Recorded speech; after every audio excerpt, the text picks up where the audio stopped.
Hello, hello, hello. Welcome everybody. Nice to be back here again.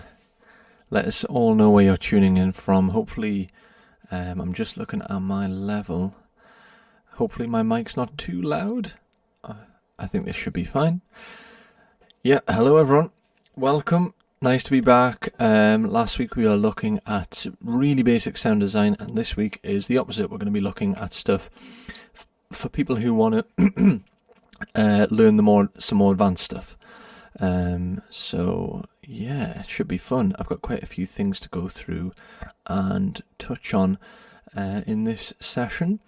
Let us know in the comments where you're from. Hello from St. Louis, Missouri. Awesome, Jess on the drums.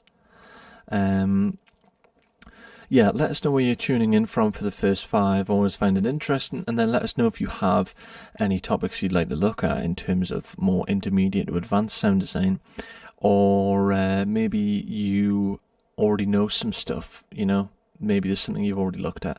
I'll just say now, for the purposes of this 1 hour live stream, I'm going to be using Pigments 3 because everything you can do using different things, but as far as I'm aware, Pigments is the only one that does all of these advanced sound design techniques. And this advanced sound design technique video, by the way, is all going to be based around synthesis, more or less, as opposed to like working with samples, although we do have a bit of stuff about samples. But this is not a sponsored thing or anything. I'm just a huge Pigments fan. I use it a lot, and it's a great tool. Hi from Kosovo, India. Another person from India. Toronto, Canada. Hello from Italy. Oh, well done, Italy. Getting it. Fire Twin Music. Hello. Sound Inside the Synth. And Audio Sound Doctor. Hello. Yep. We'll be getting going in just a few minutes, guys. Like I said, if you have any comments, as per usual, if you're new here, my name is Brent March. I host these sound design sessions on a Monday, and we look at a whole plethora of things. We pick the topics, or you pick the topics. So if you have something you'd like to look at, don't forget you can always let us know. So think of it as like a 3-hour lesson. If there was something you really want to learn, let us know. Probably best place is the Discord server.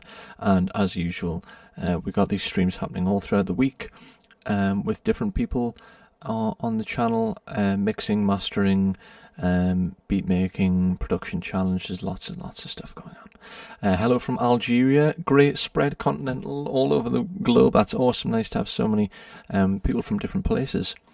So yeah, let me know. Have you got any advanced sound design techniques that maybe you've already put to good use, or is there anything you don't understand that you'd like to learn?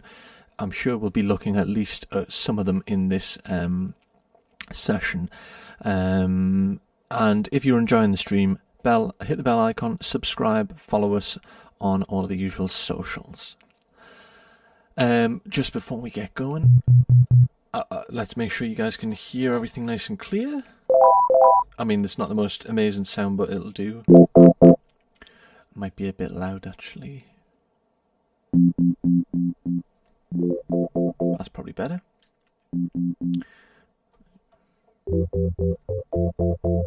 Cool. Okay, so now I'm just going to give you a rundown, so you can maybe figure out if there's anything you want, what's going to come up in today's stream. So, yeah, last week we're looking at basic sound design, almost like for dummies, like sound design basics, you know, a bit like those manuals from back in the day, although they do still exist. And we were looking at basically it was mainly around subtractive synthesis, and we were looking at different waveforms, filters. We were looking at envelopes, LFOs, and then we looked at a little bit of effects as well. And I was comparing it across Pigment Serum, Vital, and also Studio One's native Mai Tai synth. I'm just going to use Pigments for this demo, like I said, because it illustrates all the points the best, and it pays homage to some of the legendary vintage synths that these effects and sound design techniques were created for. So we're going to be looking at mod matrix assignments for the first sort of 10 minutes. We did look into this just a bit last week, and I was talking about how most common way of getting into the mod matrix is using something to modulate the cutoff, more commonly something like the LFO, but in Pigments we do have a multitude of options with functions and random and stuff like that, but we didn't really get much further than that, so I just thought I'd show you a couple of cool ways you can spice up your sounds using mod assignments. Mod matrix, by the way, in Pigments is this bit right across the middle, so it's nice and visual, and you'll see how that takes place. Then we're going to look at again, just another 5-10 minutes looking at in the effects, in the sequencer section up here. We're going to look at the arpeggiator and the sequencer. Again, just another tool that's worth considering within synthesis and sound design. And then we'll get into some of the more juicy stuff. Wavetable synthesis, what is it? How do you utilize it? How do you maybe even make your own wavetables? Then we're going to look at additive synthesis. So we're actually going to take feet out of the subtractive realm and just look at what else is there, in terms of ways of making sounds with different forms of synthesis. I know some of you guys are complete beginners, so that video we did last week was for you, but there's definitely some people who have been asking for more advanced topics. So additive synthesis followed by sample-based synthesis, and there's also a granular engine built into Pigments. We did do an entire stream dedicated granular, so won't be on that topic for a great deal of time. But I'll be just showing you a quick overview of how we can use it with the sampler. Then we're going to be just having a brief look over FM, something that we'll be touching upon in another stream in the future in more detail, but again we'll just be putting it into this stream because a lot of people have been asking about it. And then lastly, phase distortion synthesis and physical modeling. Again, if I can't get through these topics, it's stuff that we can maybe use in future streams, but these are the advanced sound design techniques I use, and probably the best ones I can think to show in the digital realm with plugins and stuff. So let's get into it. Hello B from south of England, but not a posh part, a nice part. Nice to have everyone here. Like I said, we'll get going. If you have any questions, let us know and I'll come back at the end. I'm doing that thing I do every week where I try and pull my sustain pedal closer. Okay, so the first thing, mod matrix assignments. I think, like I said, I talked about it last week, but let's just create a really quick sound. I'm just going to use the wavetable, and let's just make it a little bit more interesting. Go on to the super saw. There we go, made myself an instant super saw. Pigments is so quick. Last week I was talking about how we can use stuff like, say, an LFO to modulate the cutoff, right? So what I'd do is I would increase the amount down here or up on the control, and that would give us the LFO modulating the cutoff. It's going to open and close that filter to give us this sound.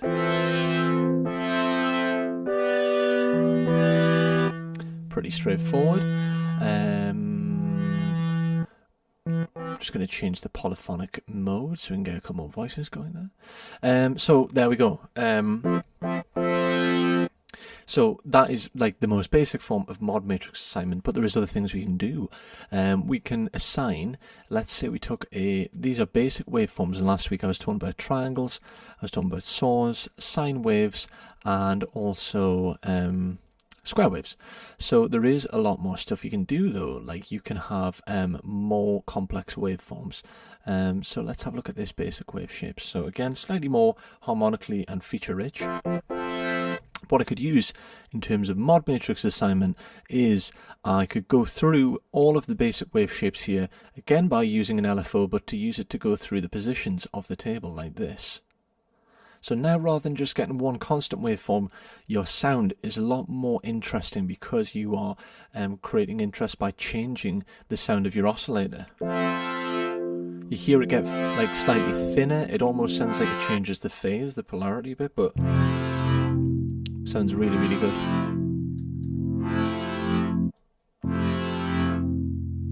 And one more thing you could do is you could change the speed of that LFO. So currently it's at a certain hertz range, but you can make it tempo synced.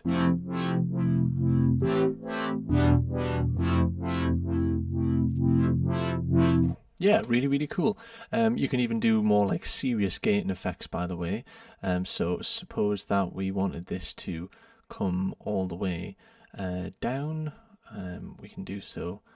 like this. So bring it right down to the bottom of the cutoff. So now it feels a bit more like a gating effect by opening and closing it like that, you know?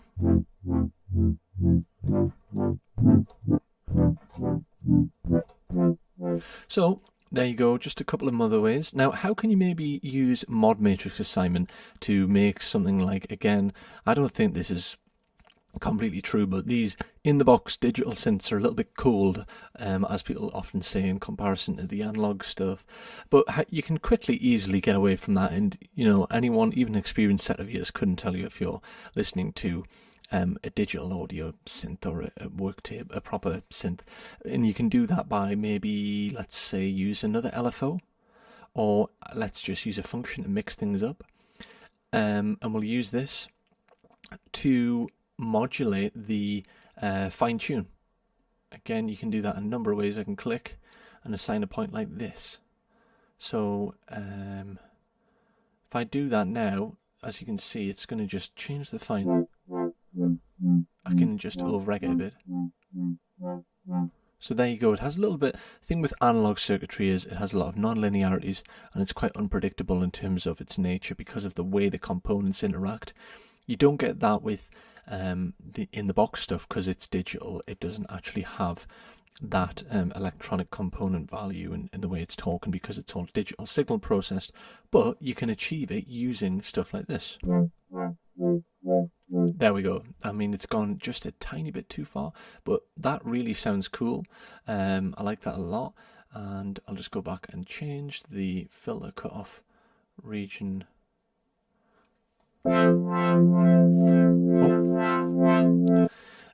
And now I'll just change the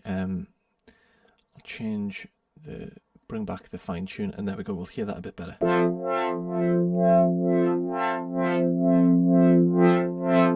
So a couple of ways that you can use mod matrix assignments is use it to scan through your waveform, use it to maybe alter the pitch of the actual wave table or the waveform, and that will just give you a lot more of a more sort of rich sound, if you know what I mean. And you can use it even to do one more thing, which we will touch on later on. These controls down the bottom here, frequency mod, phase distortion, and wave folding. We'll get onto them later, but just for the purposes of one more cool sound design technique is to modulate the wave folding amount is going to get you some really, really cool effects. And let me show you what I mean. So it's easier to see this in 2D. So what wave folding does is it collapses the waveform in on itself, and you can change the shape, by the way, in which it does that. So that's harking back to the shapes you looked at last week.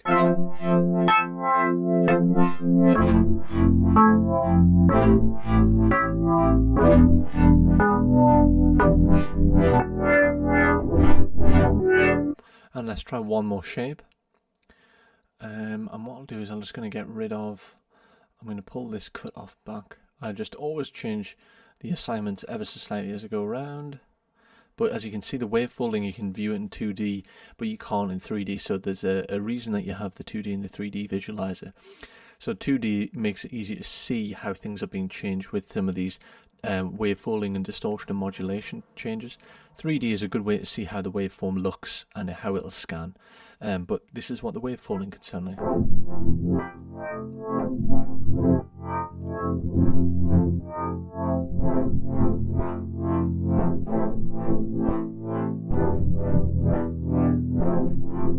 Such a basic sound when you think about it is literally, and it's because Pigments is just so quick, but it is literally just, well, it's basically started off as a sawtooth wave, or yeah, it was saw wave, and I've just gone on to a slightly more harmonically and feature-rich wavetable, and then I went on to here. I didn't even use the classic mode, straight into super, which gets those super saws, and a filter, bog standard multi-mode filter, and then that's the mod points, just making it more interesting. So here we go.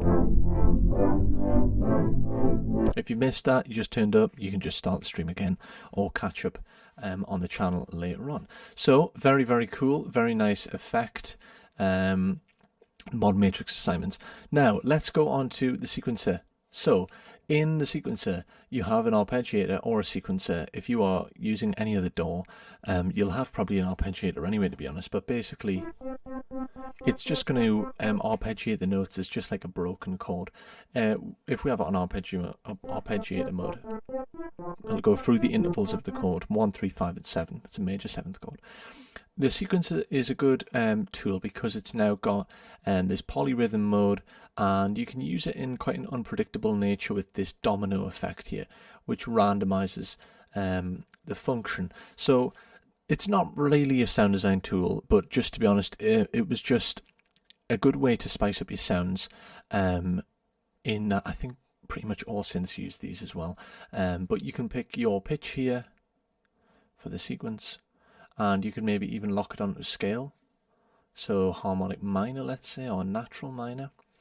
And then velocities, you can change all these. You could change your octave regions and randomize everything, and then you got your subsequent. And I just think it's a really good generative way to create basses and even leads, maybe push you in the right way for harmonic progressions. So don't forget about how powerful you can take your sounds with a sequencer, just to give you some inspiration. Okay, number 3. Last week we were talking a lot about the basic waveforms, and I showed how on Vital, on Maitai, on Serum, straight away we can see sawtooth, we can see square, triangle, and sine wave. And I was talking about last week about what makes them sound the way they are in terms of their odd harmonics or even harmonics, depending on which waveform we're talking about. But what is wavetable?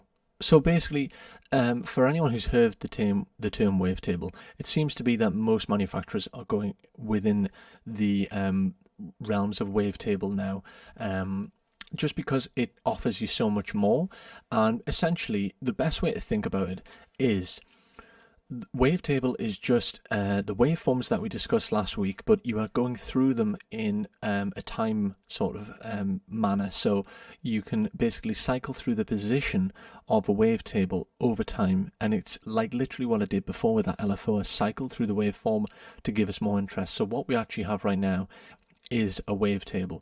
The thing that separates a wavetable from just, say, a traditional waveform like a sine wave is they're more harmonically rich, meaning you have a lot more interest in the EQ region. It doesn't always mean it's a better thing, but it just means that you have more, and they're also a lot more feature rich. So if you have a look at this waveform, it actually has quite a few different shapes here.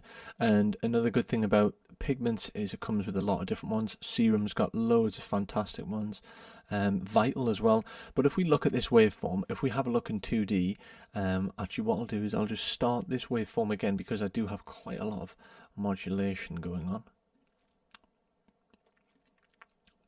So I went on to synthesizers, and I think it was like you know what, I'll just pick anything. Process, there's too much choice, so let's just pick this random wavetable. As we can see, it looks sort of like a triangle wave, but look, if we go into the 3D view, you can see that there's a lot of different shapes there. So that the benefit of wavetable is, I'll put this up the octave, they all sound so different. I'm just going to take off the bite off the top so I don't kill people's ears. So wavetable is going to give you a lot more interest in terms of creating sounds that are a little bit less conventional for subtractive synthesis. This wavetable synthesis is still essentially subtractive synthesis, because we are going to take the sounds from that oscillator and then shape them by reducing things. The really cool thing about wavetable synthesis, which I really personally like the most, is you can create your own wavetables, and you can do it in a multitude of ways. You can put your own samples in, or you could resample. So you could maybe, Serum's really good at this, you could record the sound of the wavetable scanning through there and then bounce it out as its own waveform. You can even use a photo in Serum, which was something I actually did a little while back. Loads and loads of fun. But let me just grab an audio file. Okay, so here we go.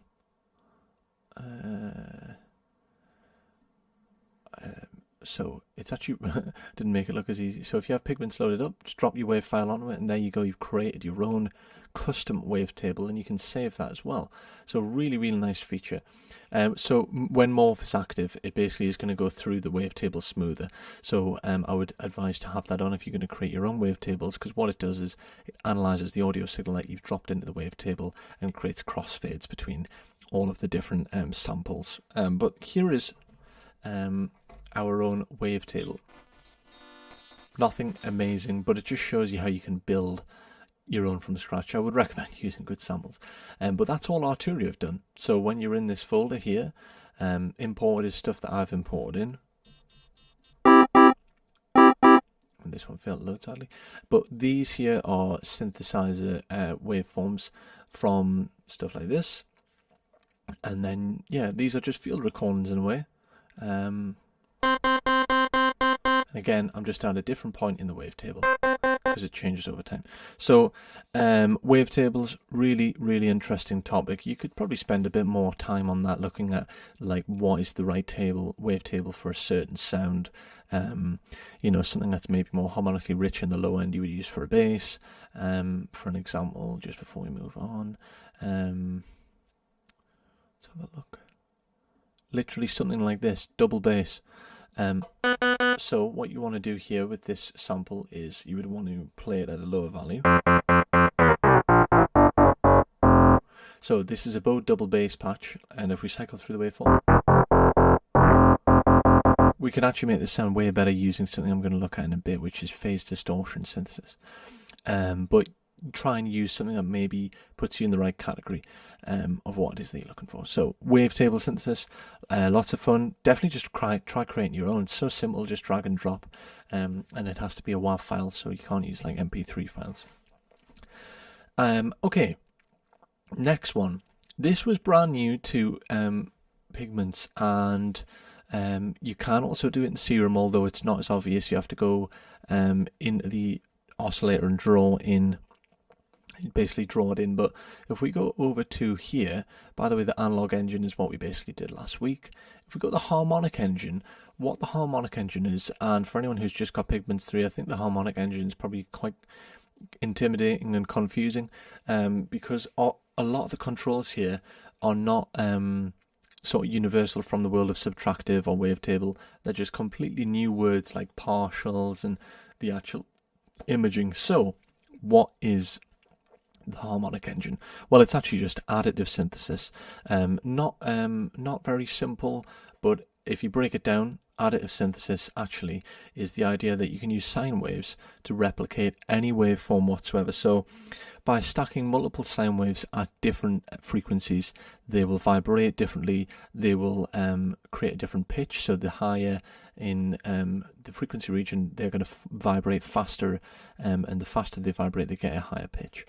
So basically, additive synthesis, for me personally, when I'm thinking about sound design and creating presets, I would use it as a way to layer, and that's what I love about Pigments, is I could layer it with another wavetable engine and it would make it just a richer sound. But let's have a look at what we start out with. So as you can see, it sounds a lot unlike harmonic. It doesn't sound like the additive synthesis because I had I think there's a sub oscillator engaged on the utility engine. So what it is just lots and lots of sine waves stacked, and these are the fundamental waves, but you can increase the partials. So that just basically means the number of sine waves that are going to be within this sound. So I'm filtering out the number of partials. And the way they are occupied across the frequency region is they are tuned in the harmonic series, I believe. So they're not tuned in octaves, they go up in like the harmonic series, a bit like a violin. I think it's like fifths and then possibly a fourth, but that's how they work. Now the concept is you can use additive synthesis to achieve any waveform, and there's a number of ways you can do it, but basically the main thing with additive synthesis is these filter sections here in the spectrum. Now what these do is they dramatically change the sound, and again, looking at them, if you came from just and you felt like you were quite experienced with wavetable, this is actually very similar. They give it different names, but what this means is it's the crossfade between one sine wave portion to another. So if you change the spectrum filters here, it will dramatically change the sound of the actual synth to either a sharper or a more brittle sound. And as we adjust the depth here, it's subtracting within the shape here on these different slopes. So I'm basically creating a filter section here. And yeah, just experimentation, go through. Like I said, I don't really use this on its own. I'll show in a second. I would use it to basically layer it with, for example, like a wavetable or an analog, something like that. We'll have a look in just a second. So there we go. That is the additive engine on Pigments. Now you can go a lot further with it with this window. So the window will basically amplify a region. So if I select the portion and say just want to amplify here, maybe this main fundamental around 100, can change the size and amplify that portion of it. There is a couple of other partials here. Cluster, you actually have to adjust the density, but the cluster will create a cluster tone of intervals, and the shepherd tone is quite a science fiction sort of thing, which will create a lot of those sort of sci-fi sounds.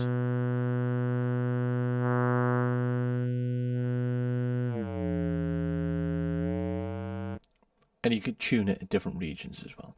So I would say the best way to use additive is to use it alongside something else. So let's see what I mean by that. So I'll go into Wavetable and let's pick something like what we did before. Let's go into a supersaw. I'm just going to change back to this tool here.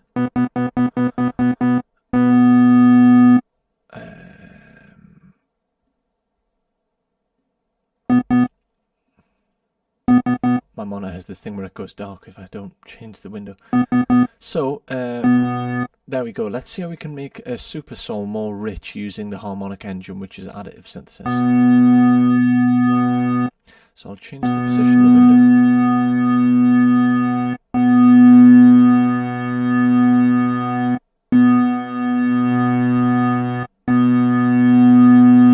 And this is currently tuned down a semitone, a full octave, sorry. Okay, and this is being sent to that first filter, by the way.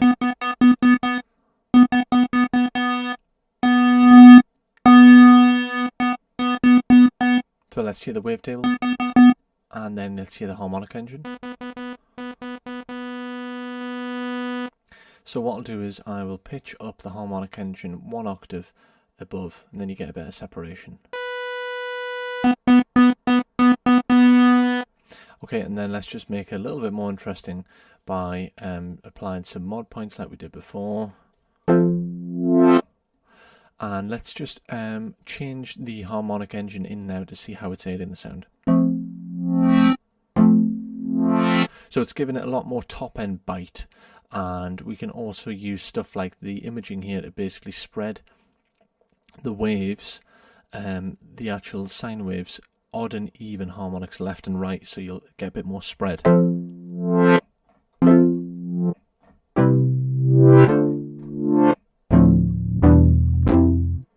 So very, very interesting, quite a powerful tool, something that you need to spend a bit of time with to learn.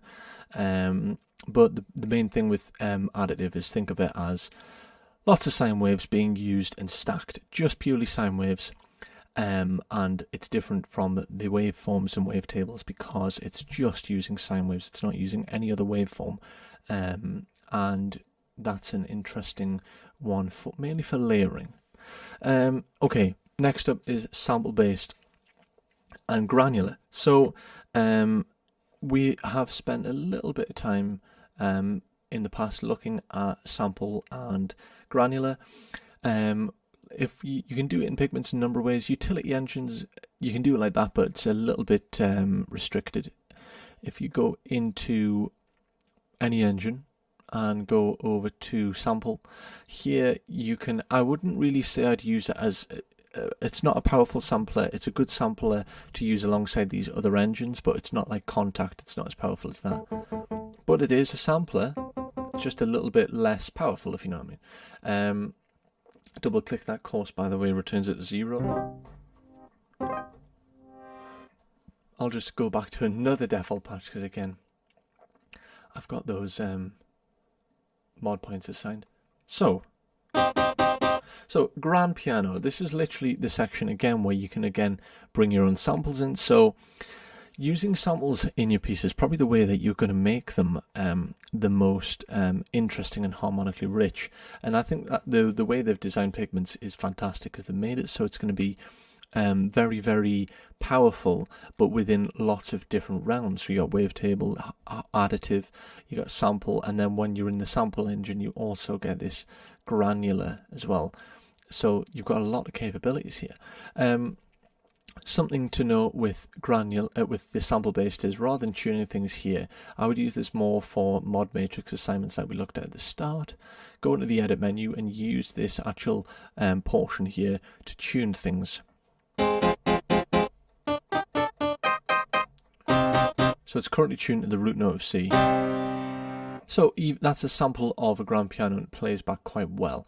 And we could use that within layering of a sound. So that's where you want to use them for your actual production. So let's just go back to the wavetable and we'll keep going with the theme of what we started. I'm going to send this to a separate filter so it doesn't affect the piano. Roll it off. And let's go over to Super Soul mode.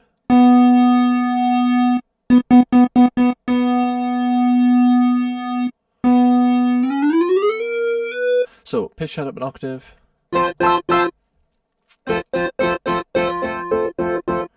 And we still have this sample here, the piano sample.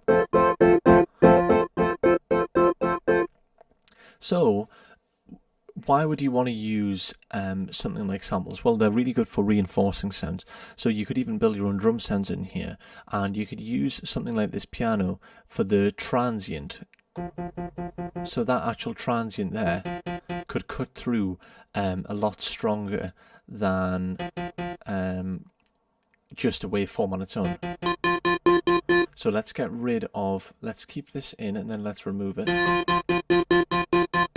Just going to roll it. It's subtle, but you'll notice it. So a lot of that lower mid-range information is provided by the piano plug. Apologies if that's a tad loud. Okay, and there's tons that you get in here. You get absolutely loads, but you could also just use it as its own sampler if you wanted, you know. Still quite a nice powerful sample engine. And you can also, in this main menu here, you can then go over to the granular portion. Granular portion is probably better used with something like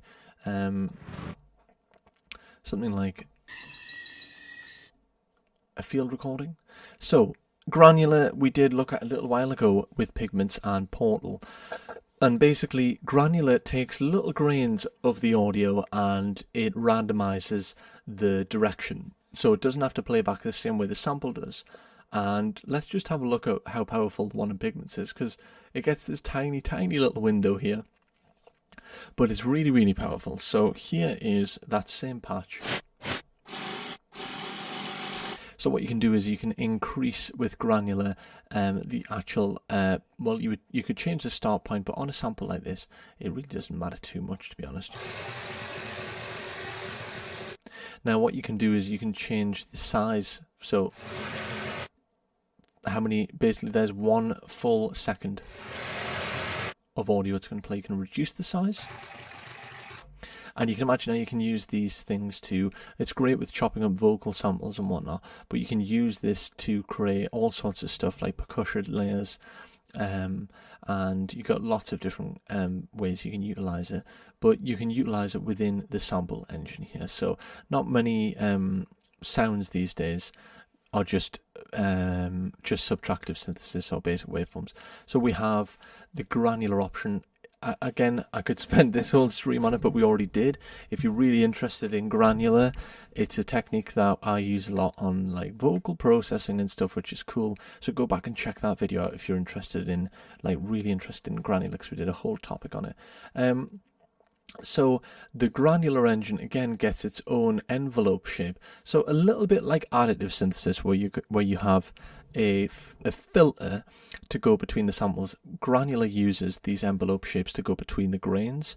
So we could use this turkey, and then if I was to use something completely different like this, the sink, you hear they are completely different because of the envelope shape. So the way to think of the envelope shape is, it's basically just like a typical sort of voltage controlled amplifier envelope, and you get these options in here to change the grain envelope. Like I said, it's going between all of those little fine grains and samples, but very, very powerful, lots of fun, and there's a lot of controls you can use within even just such a small and basic engine. So we could maybe by the end of the stream, once I've gone through all these concepts, I'm going to build one sort of master patch using the Wavetable, harmonic engine and granular, but for now I'm just sort of illustrating what you can do and how you can use it. So granular, a lot of fun.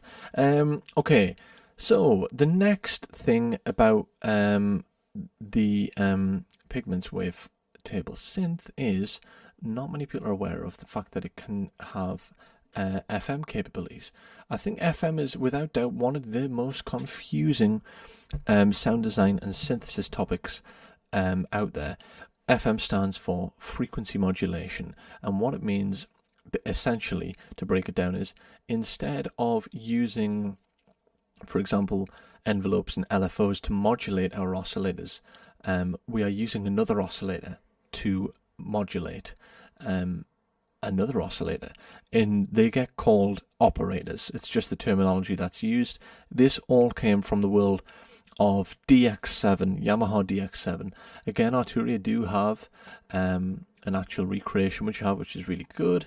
It's meant to be sort of like a homage to the original, so it's not like super powerful in comparison to Pigments, but Pigments has actually FM capabilities built in, but with a more simplified workflow, so we don't actually have to go into another engine, set up an oscillator section and then use that oscillator, modulate that oscillator. We actually just have the capabilities here. Probably best if we view it in 2D. So FM, we have linear and we have exponential. So exponential is the sort of original form of frequency modulation that came about a long time ago.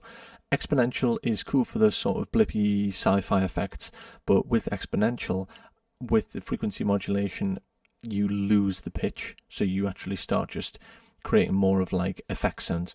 If you use linear, you are going to retain the pitch as you increase the FM value. So what we can do is we can increase the frequency modulation here, and you see how it actually changes the shape of this basic waveform.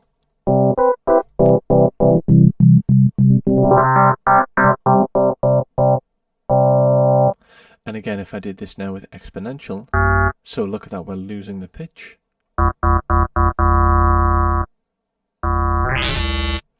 So what happens is, as you fold the waveform in more, the reason it's losing the pitch there is because it's vibrating so fast the human ear can't hear what the pitch is anymore. But if we use linear, you see how it bounces back into a different shape. We'll still have pitch there. So there is actually a simplified FM workflow within Pigments, which makes it a lot more easy to understand. But essentially, that's what FM is. It's oscillators that are modulating another oscillator. And then the other way we can get more powerful with this is use our mod matrix to alter the FM. So for example, if I go like this with, let's use envelope 2. If anyone has any experience using FM, you'll know that's what FM sounds like. Very like that DX7 electric bass sound that it's sort of very well known for.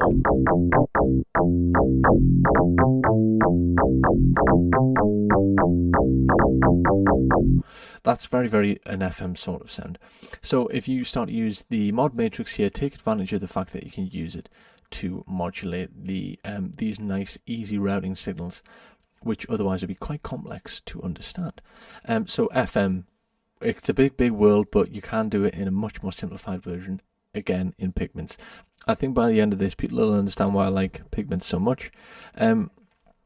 Okay, Another couple of topics which are worth looking at is phase distortion and physical modeling. So phase distortion, if I have time at the end, I think I'll show the, I have the vintage recreations which all these techniques came from.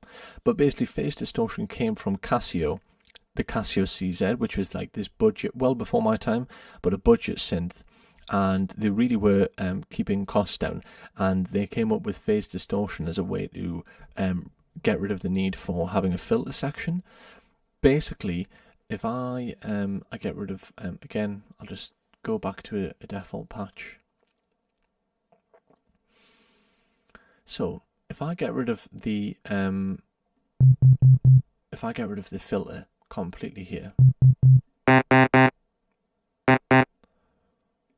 So rather than using a filter, phase distortion synthesis, we can modulate the amount control here.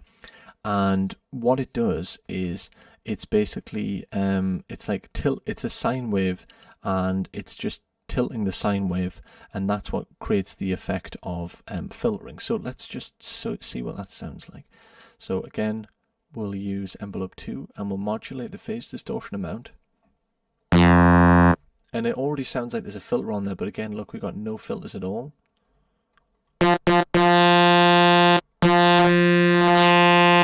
And then we have these different targets, and again, these will change the sound of it. So it sounds very like wob wob wob filter opening and closing, doesn't it? But we could use phase distortion as another way to shape our sounds. Again, in 2D, you're able to visualize what it's actually doing in the waveform.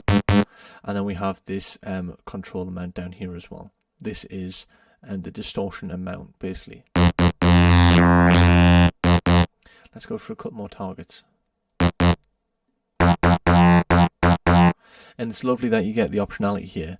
So within all of these different subs, you can control linear or exponential, or in phase distortion or in additive synthesis, you have the ability to change into different targets and different grain crossovers for the envelopes. So it's really, really great. So phase distortion, that's from the Casio CZ world. We will put it into practice when we're going to create a sound at the end of this. Simple concept though, nice, just two sort of rotary controls there to describe the process. Doesn't have to be much more complicated. And lastly, Pigments is also very, very powerful because it can do what we call physical modeling. So physical modeling uses samples, but it doesn't use samples in the way I was showing before. So before we're showing how you can use samples to enrich your sound, layering them, you could reinforce stuff like transients, etc. Physical modeling is basically where you are using algorithms, mathematical algorithms within the synthesizer to emulate real things. So a great example could be, imagine a guitar. A guitar is going to be, it needs an exciter to make that guitar resonate. And in most cases, as a guitarist myself, that is a plectrum. So the sound of the plectrum will give a guitar a totally different sort of tonality. That's what physical modeling does in the world of synthesis. So for example, you could have let's do something a bit different. We'll use a kick drum. Again, you probably have to have good headphones, guys. I say this every week, but I think you know this by now. So let's use a kick. You can turn Pigments into a physical modeler, by the way, by just going into the edit section, and then you can change the root note value. But what you need to do is you need to go into your shaper mode here and go into the resonator mode. So the kick is the exciter, but the resonator is a way that you can basically control the value of that kick. So let's increase the resonance. And then our modulator section over to the side here is where basically we can control the tuning capabilities once we've tuned it within Tune A.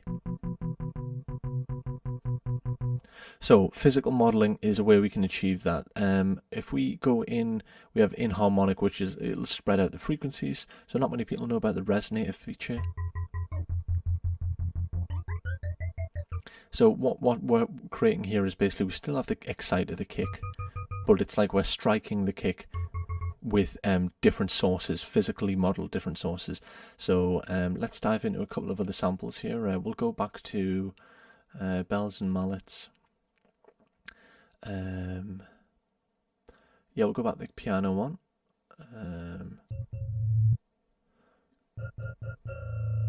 Grand piano.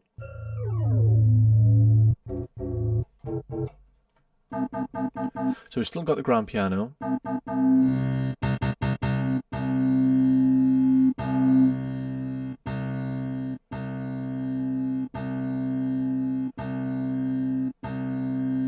And we can control the amount of the resonance, which is the thing that is basically controlling the way the exciter is being played.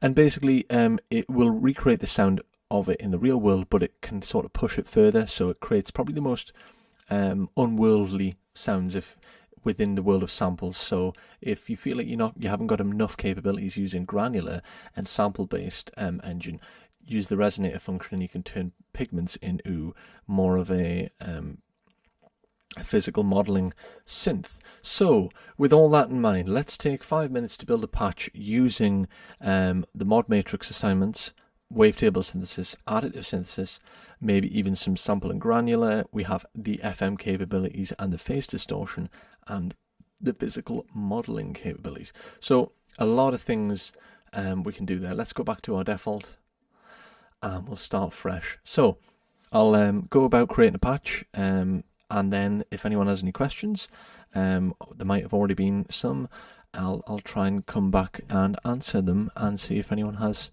anything that maybe I've went over or someone wants to go back to. So I was quite enjoying cycling through waveforms. So this is basically a recap of putting everything into practice. Let's go to these synthesizers.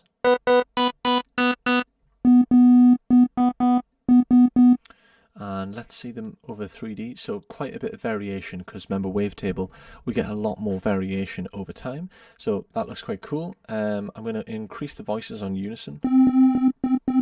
And I'm going to use straight away I'm going to put the LFO to use on Wavetable position.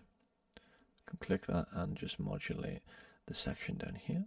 So now we're going to go back and forth. Quite cool. I'm going to introduce a filter. Last week we talked about what filters are and what the different modes mean down here. If you missed that, you can go and check it out. But let's use something completely different. A formant filter.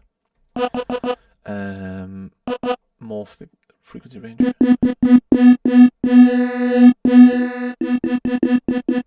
Cool.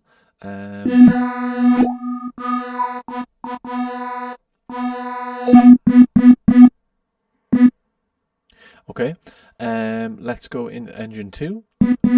Let's I'm going to change the filter routing over here, and basically I'll get so they don't go into each other. Turn on a new filter here, and I'll send my sample here to that. What I'm going to do is I'm going to use a granular friendly and go on to the main menu, and now let's use granular. So this is where you are going to take grains of the audio, crossfade between them, and create a unique sound world using sampled audio.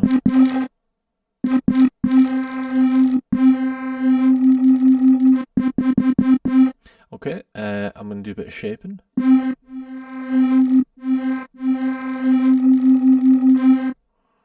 Okay, I'm going to change the formant filter to a matrix. Okay.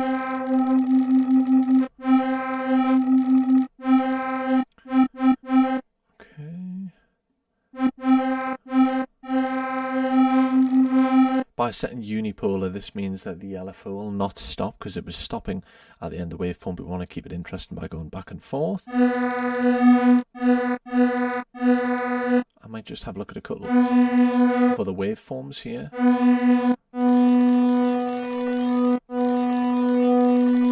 Cool. And then let's have a think about how we can maybe start to introduce some of those FM capabilities. I'll use another, actually what I'll do is I'll use a randomizer to modulate the FM type.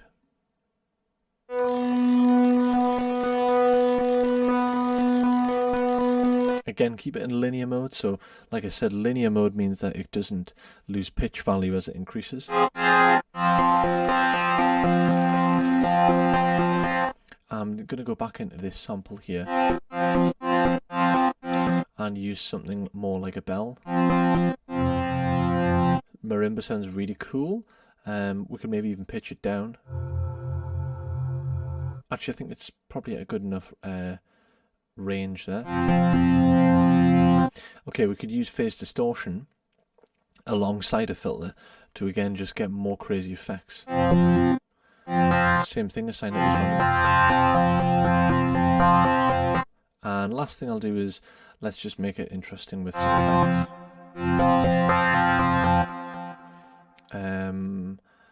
I would be tempted to use the additive synthesis module as well, so what I'll do is I'll do that afterwards, but last thing I would do is I'm just going to change the attack.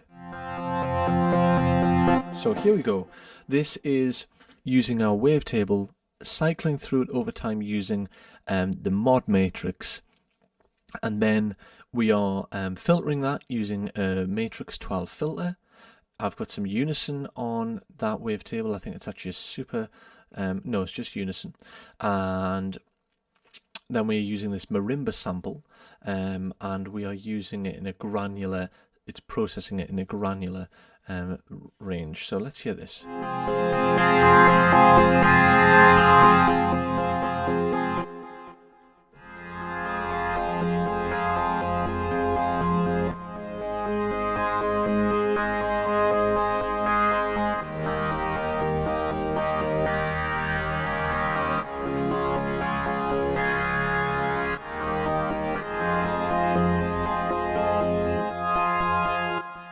So them sounds aren't the sort of things you would usually pick up on a preset on a typical subtractive synth or something. These are things that you've really got to build yourself. But if you're someone who wants to get into advanced sound design, using techniques like Wavetable, exploring the world of granular, exploring using your own samples, and learning how to assign modulation to points is really cool. Let's just do one last thing because of what we've looked at with these patches. Let's do one last thing and put the harmonic engine in, because we did talk about how we can use additive synthesis. So these partials are all sine waves. Let's increase the amount.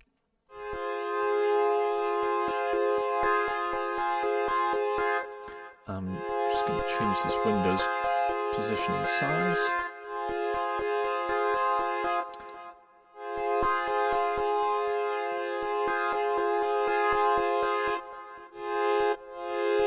Okay, and let's pitch this up.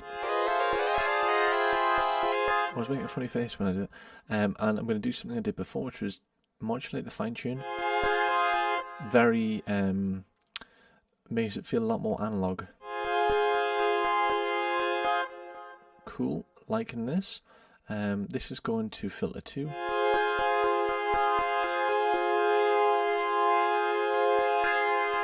I'm modulating the even imaging, so it's going to split the harmonic engine left and right. Let's just hear it now using additive synthesis. Is CPU hungry is the only thing.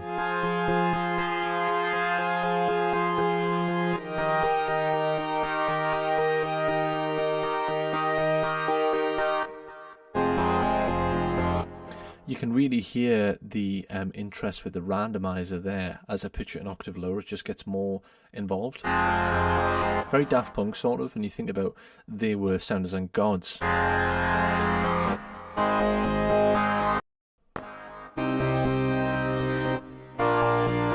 Just maybe pushing the CPU a little bit there, but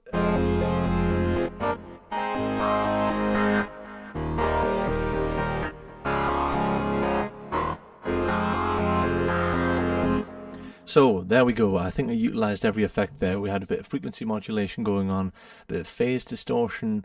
We're using the wavetable, we're scanning through it. We even used harmonic engine, so we're using additive synthesis, which is lots of sine waves stacked on top of each other. Before that, we used the sample engine with a granular engaged to process that sample, and as you can see, we've got a couple of mod points going, shaped our envelopes. I'm using an LFO, 2 LFOs, a randomizer, and a tiny splash of effects.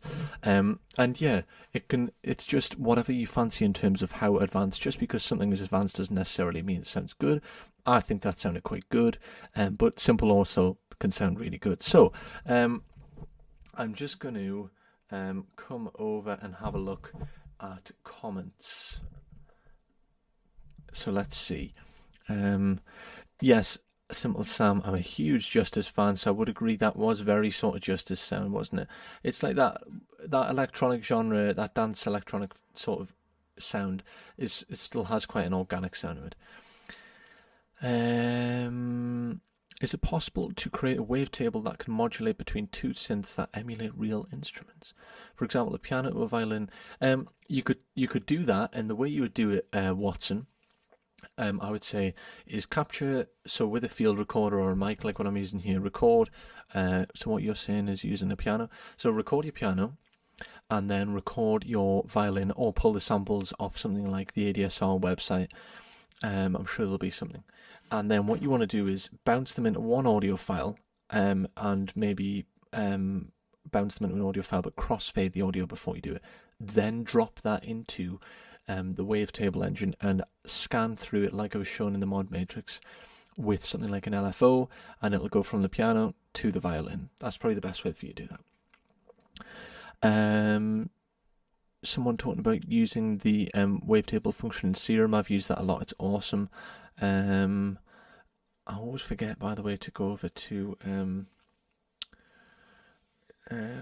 someone trying to follow along on Pigments but couldn't keep up. Sorry, yeah, I'm 100% new to synthesis. So B Abney, if you found this a little bit full on, last week we did a beginner's guide. So maybe if you followed along with that, again, another 1 hour live stream, you could watch that and then watch this one. It might make a bit more sense, but good that you were trying to keep up. That's actually not something I've said, but if you've got something like what I'm using, especially if you have exactly what I'm using, Pigments, then yeah, follow along. By all means, that's a really cool idea. This stream is not, honestly, there's got no involvement from Arturia. I've been using it for a long time, bought it out of my own money, and just love the synth because, like I said, I can't think of anything else that offers everything I've said today. I love Serum and I can't knock it, and I can't knock Vital, but Pigments is just so powerful. No worries, Watson. I hope I'm glad that helped you. I'm just looking at some more comments here. I'm assuming it's another one from Watson. I'm assuming it's possible to navigate across the wavetable using the macro dials. Okay, yeah. So something I didn't talk about is macros, but basically you can assign things to, you can use the macros to do multiple things.